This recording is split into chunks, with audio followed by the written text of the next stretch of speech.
It never seems to fail. Whenever you are starting something new, you have this grand idea inside your head and you're ready to put the motion in the lotion, get that action started. It seems like the wheels of that motivation don't get to moving too much. There's so many different directions to go. There's so many different things that you can do. And if you're brand new, then sometimes that can become a little overwhelming. You have a goal, but you're not exactly sure how to get to that goal. You know the beginning steps, but then you start wandering. Your mind starts wandering to future steps that down the line will definitely be needed, but tend to cloud that beginning judgment.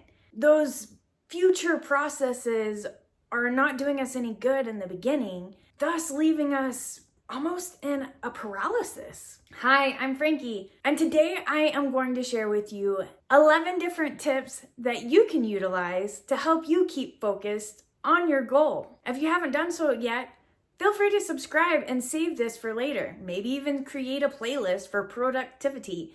You never know whenever these tips can come in handy. For me, whenever I start something new, I get really excited about that end goal. Yet, it's those beginning steps that we have to take in order to build the momentum, to build upon, to be able to climb that mountain. Which brings me to my first tip on staying focused. And that is figuring out what your goal is. With most ideas, we have all kinds of different directions that we can see that goal going. But to begin with, the best thing we can do is really make that main focus on that main goal. Meaning, say you're wanting to create a YouTube channel. You have an idea as to what you want the YouTube channel to be, yet you have all these different vines, all these different roads that you can also see that you want to take. Do you just stick with YouTube? Do you add in Instagram and TikTok and any other of the platforms? Logically, it makes sense to combine everything together. That way you can get more outreach, right? But when you're first beginning, it's really best to stay focused on that one task. Your energy goes where your attention flows.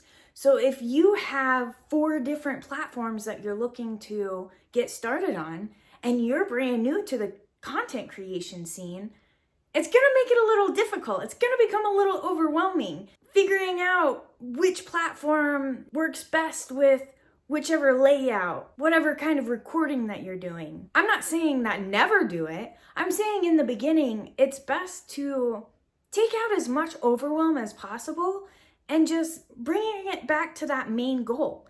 No matter what the platform is, whichever one you decide on that one, do a little research, and start mastering that one area. Even if it's not content creation. Say you're wanting to write a book. You're not thinking about every single chapter. Maybe you create an outline, but when you're writing that one chapter, your focus is on that one chapter. There's so many different moving parts that will all come together as you move forward. But tip number 1, stay focused on that one main goal, which leads me into number 2. Focus on one thing at a time.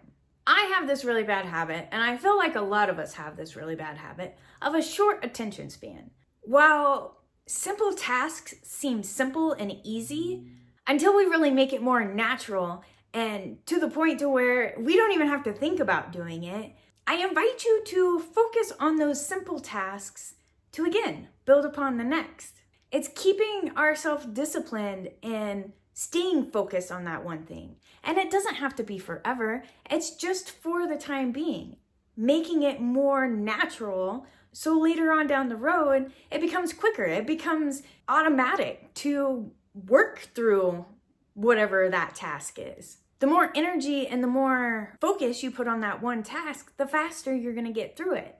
Where if you're looking at multiple things at one time, you can get distracted very easily. Lose where you are, have to pause and come back. Which brings me to number 3, and that is make your schedule. Make a schedule of your day and don't allow yourself to cut corners on those blocked out sections. Treat it like it's a meeting. Treat it as if you are working in a corporation and this time is dedicated for this purpose. With that, allow yourself to flow. We can't control everything in our life, so say you're 30 minutes behind. Don't beat yourself up about it. Maybe just add an extra 30 minutes or pick up that extra 30 minutes tomorrow. As long as you're putting in some kind of effort, as long as you have some kind of a schedule, that structure will give you a means of what's coming next. It doesn't allow you to sit there and contemplate and spin your wheels about, well, what should I be doing? Because with our main goal, we should have a pretty good idea in those simple steps of how we can move forward. Which brings me to number 4, our boundaries. Setting boundaries within ourselves, between other people. If you're working in an environment with other people in like a shared community area, it can be easy to be distracted and want to start a conversation or join in on somebody else's conversation. Same with working from home. It's awesome. You get to be at home. You get to be around the dogs and the kids and the cats, and it's your house, so you're comfortable. I invite you to keep that boundary with yourself, to stay focused, to stick with that blocked out time that you've scheduled for yourself. Make it a priority to have some structure. And then with that, we'll come to number 6. Of course, your mind's gonna keep flowing while you're doing your focused tasks. That doesn't mean to completely sideswipe whatever other idea comes in. Have a list. Make notes of different thoughts and different ideas, even if they are more for the future. Make a list of it. Right now is not the time to be picking out your gala dress for your award ceremony, for your content creation, or for your book signing. It's a great thought. It's gonna eventually be something that you need to take care of. At this time, it's not so much a high-end priority. So make that list. Have your ideas over to the side that you can go and pinpoint. You can go and look into at a unblocked time frame. There's obviously a reason why the idea came to you, so don't let it completely fly out the window, but definitely work on keeping that discipline and staying focused on the task at hand. And with that, we'll get to number 7.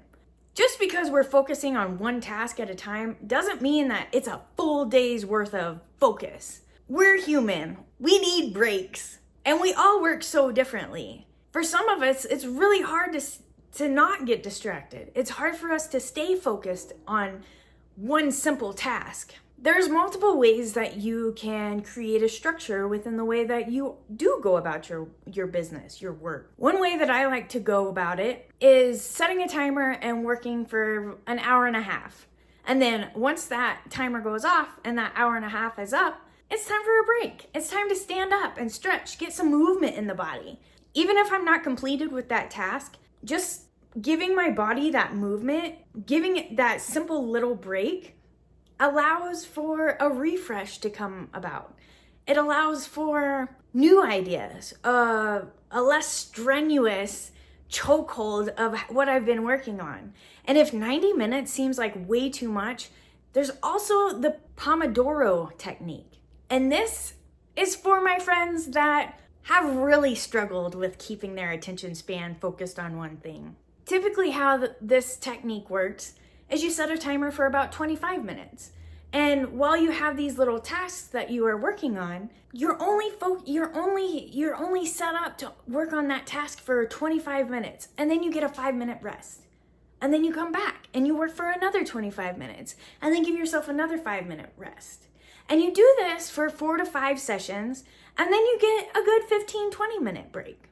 And before you know it, you've gotten so much more done without the pondering and the mind spinning of, I can't do this. When you keep it simple, small tasks, small time frame, and then you have no excuse. You just stick with the plan, stick with the small task while giving yourself the discipline of not becoming distracted, and you work through that for that 25 minutes. Number 8 is one that sometimes gets away from me. This is decluttering your work environment. Declutter the space that you are working in. Whenever your desk or the area that you're working in has all kinds of stuff everywhere, it's almost a representation of what's going on in the inside of you. It can be very distracting. You've got things all over the place, none of them go align together. which can then bring up stuff within yourself of the madness and all the different things, all the moving parts that you haven't quite figured out how to put them in line together. Taking the simple time of decluttering your space, keeping it organized to an extent, and setting time at least once a week to just do a finishing touch. Clean up the little bits of madness that occurs throughout the week that your focus on your tasks have left you disregarding for the time being. None of these tips are something that you have to be a perfectionist at. These are only tips that will create a smoother transition as you work through your process. Yet, while adding these little tips and becoming aware of the little things and just seeing how it does affect your work day can really make a big improvement, which is going to bring me to number 9. And number 9 is about our fuel. To be focused, it helps to have a well-oiled machine. Now, while exercise is a great activity to get the energy flowing throughout your body, just to get some movement going, it releases blocked up, pent up energy, but it's not just about the exercises. There's also food and sleep. Now, I'll admit, I have my indulgences to certain kinds of food. Yeah, I will also say that there's definitely a difference that I can feel within myself if I overcarb myself too early on in the day. A heavy lunch will make me not want to be as productive in the afternoon. Eating foods that are a little cleaner, a little lighter, maybe even grazing throughout the morning, gives yourself that energy, that fuel that you need to have a clear mind, to be more conscious of what you're doing, to keep your focus on the task at hand without making you cloudy and losing all your judgment on what the important bits are for the day. And then with your sleep allows you to be awake. It allows you to be rested because we all have to have rest. So getting a good night's sleep, 7 to 8 hours, working on obtaining a good consistent routine and allowing your body to have that rest, combined with eating foods that will keep you energized and not feeling sluggish or ready for that Netflix and chill night, will be a great way to defog the mind and allow you to be a little bit more consistent on your focus techniques.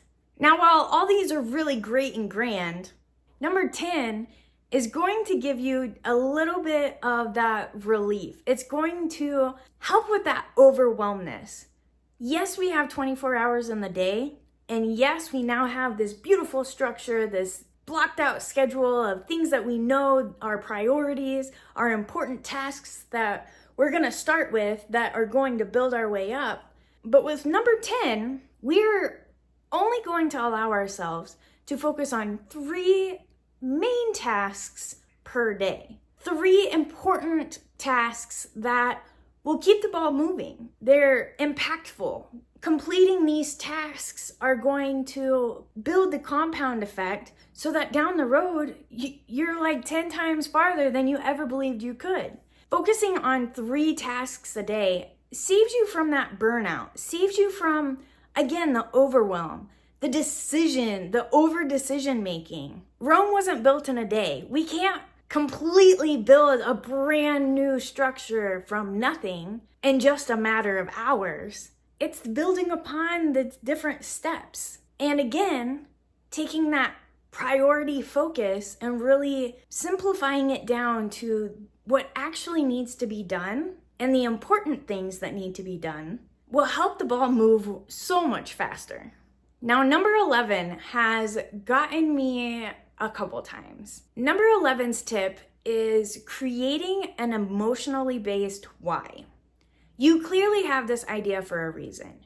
You clearly want to create this project, start this new thing because you're inspired to. One of the best tips that I've ever been giving is to sit with the reason why, to really understand and to create an emotionally based why, to keep the momentum going whenever those doubts and those worries may creep in along the way. It's natural for us to take a step back, to question what we're doing. Have we gone mad? But having that heartfelt, emotionally attached why is a great thing to come back to, is a great motivator for moving forward. There's multiple ways that you can have this emotional why. A lot of people's why is for their family. A lot of people's why are because they don't like where they are right now.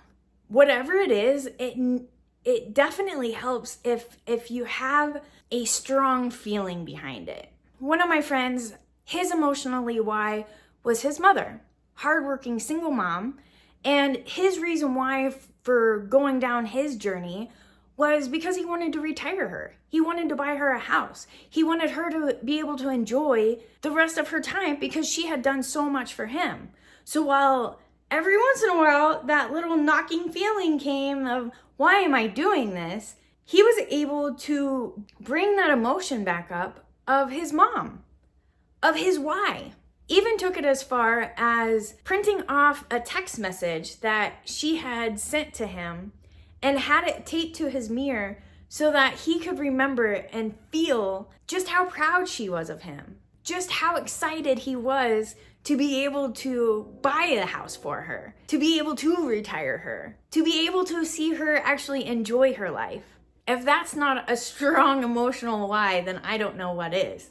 Now, not all of us are going to have that specific why, but it gives you a little bit of an idea as to just how important that why can be as you keep continuing forward. Second to last tip is to take the time to review.